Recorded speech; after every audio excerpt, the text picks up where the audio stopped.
Hello बोलो hello everyone बोलो करो हेलो हेलो तो जैसे पहली बार वॉइस ओवर करन लगे हैं प्लीज़ कोई गलती होगी तो सानू माफ़ कर दिओ। अज असीं मीशो तो जो ऑनलाइन मंगाए हुए पार्सल दिखाने लगे ठीक है ना। आ मंगाए ने असीं मोती ऑनलाइन हाँ मीशो महासेल दिवाली महासेल दे विच आ मंगाई है ग्लू गन। एक ग्लू गन आई है इस दे नाल आए ने 5 स्टिक्स ठीक है। आ ग्लिटर पेपर आए ने 10 शीट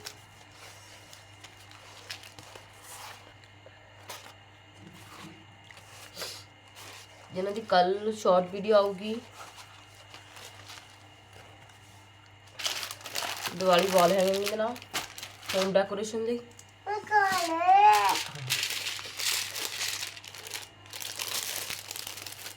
आए ने एक्रेलिक बीड्स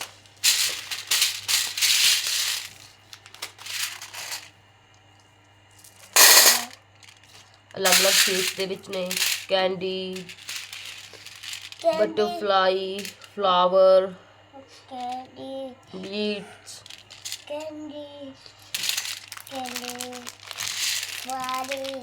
तीन पैक आए ने इसमें रैबिट काफ़ी तरह की शेप्स ने आ देखो आ देख सकते हो तुसीं। मैं अलग तो शॉर्ट वीडियो भी बना के आंदी अपलोड कर दूंगी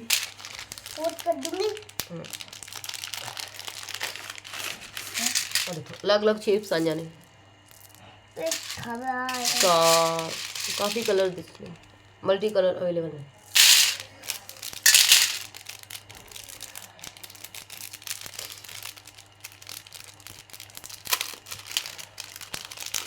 और ये इलास्टिक थ्रेड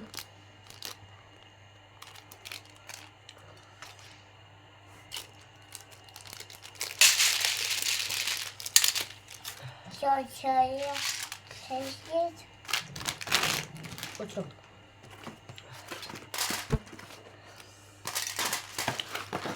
अब ये ने बीड्स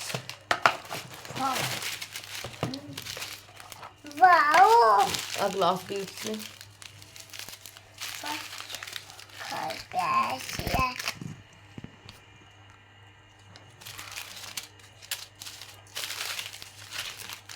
काफ़ी कलर अवेलेबल है। कल बॉक्स आया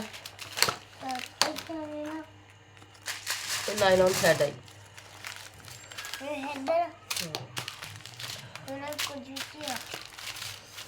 अगर लिंक चाहिए हो तो उसमें कमेंट करके दस सकते हो। मैं कम्यूनिटी पोस्ट के लिंक भेज दूँगी।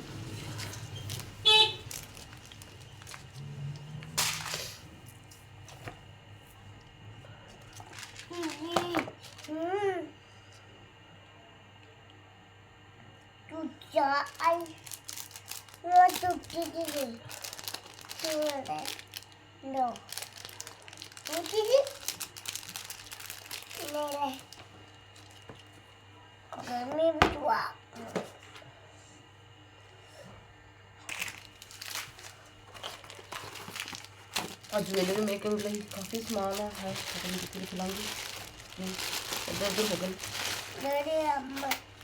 अब बटरफ्लाई बीड्स ने चाम साइड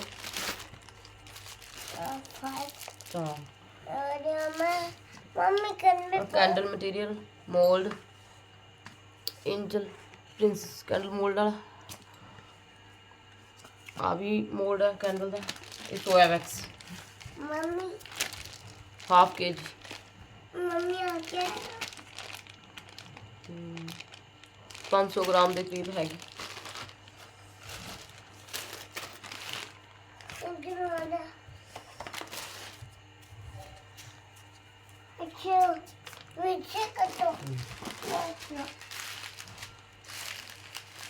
अगर तुहानू वीडियो हेल्पफुल लगे चंगी लगे तो प्लीज़ लाइक कमेंट शेयर तो चैनल में सबसक्राइब करके जरूर जाओ। मेरी पहली वीडियो वॉइस ओवर है प्लीज़ अगर गलती हो गई तो मैंने माफ़ कर दो।